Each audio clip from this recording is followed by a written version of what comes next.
What environment do we need in order to meditate? It would be fabulous to have a completely silent and peaceful room, to have no interruptions, to have that kind of space available to us. It's not going to happen. It doesn't matter how quiet you are, something is going to turn up, whether that's a body gurgle or somebody slamming a car door or whatever.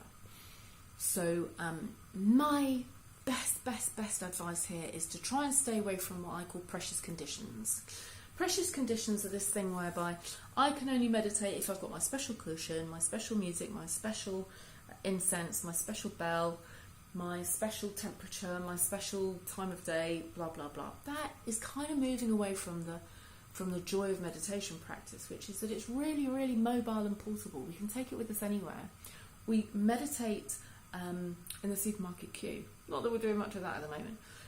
Actually, that's a really good point. At this time, meditating in a supermarket queue is a perfect place. Make sure you're socially distanced, and rather than panicking about what's going on and what might be happening, which I know is true for some people, not all of us, but for some people, just be with what is. We can be with the breath. We can come to the sounds that we can hear, but we'll go into that in a second. Different ways that we can bring ourselves to this very moment. So yes, meditation practice, ultimately, when guests come to Greece, I'm always saying to them, meditating on the plane home, you might as well. It's not like there's a whole load of other stuff to do. And the airport seats, the airline seats, are really not designed for meditation practice. Ideally, we have our hips above our knees, but on a plane that's just impossible. We're like that. Let's move away from thinking unless everything is perfect. That's generally avoidance. I can't meditate now because this, that and the other. The kids are being too noisy. I haven't got the music that I like. Can we learn just to be with what is anywhere? Every single one of us goes to the toilet. We can meditate on the toilet, even if it's for a breath.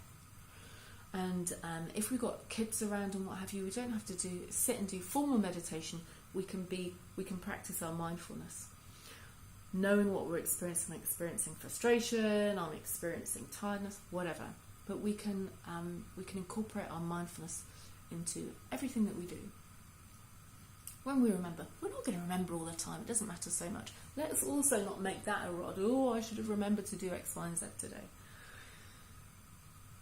It kind of helps to build a habit. It kind of helps to set a regular time of day. What time of day is good for you? I don't know. I'm a morning person. Some people just fall asleep in the morning if they meditate. Other people meditate in the evening. It's not my kettle of fish.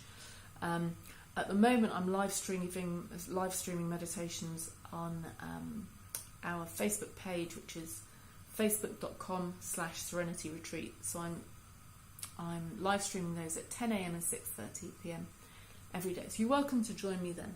I will just take you through a very simple practice. But it doesn't have to be then. It can be anywhere at all, at any time. Let's not limit ourselves to thinking it has to be A, perfect, and B, we've got to, be in a completely serene and peaceful environment. It's not going to happen.